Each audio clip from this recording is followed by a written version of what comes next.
19 February रोजी मेरा युवा भारत केंद्र, जिल्हा क्रीडा अधिकारी कार्यालय व जिल्हा प्रशासनाच्या संयुक्त विद्यमाने आयोजित जय शिवाजी जय भारत पदयात्रेत जय शिवाजी जय भवानी घोषणांनी शहराचा परिसर दुमदुमून सोडत देशभक्ती, सामाजिक ऐक्य आणि प्रेरणादायी संदेश देणारी भव्य पदयात्रा उत्साहात पार पडली।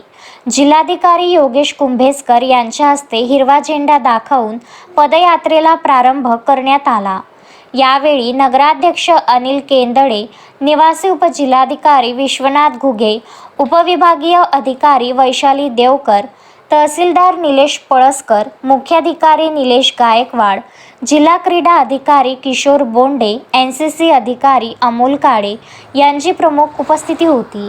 मान्यवरांनी विद्यार्थ्यांचे कौतुक करत देशभक्तीची भावना जपण्याचे आवाहन केले। विद्यार्थ्यांचा उत्साह, आकर्षक वेशभूषा आणि शिस्तबद्ध संचलनामुळे नागरिकांचे विशेष लक्ष वेधले गेले। पदयात्रेचे विशेष आकर्षण ठरले ते NCCच्या विद्यार्थ्यांनी सादर केलेले छत्रपती शिवाजी महाराज यांच्या जीवन कार्यावर आधारित गीत व पथनाट्य। या सादरीकरणातून स्वराज्य, शौर्य आणि राष्ट्रनिष्ठेचा संदेश प्रभावीपणे देण्यात आला। उपस्थित नागरिकांनी टाळ्यांच्या कडकडाटात विद्यार्थ्यांना दाद दिली। अक्षय लोटे, विदर्भ न्यूज, वाशिम।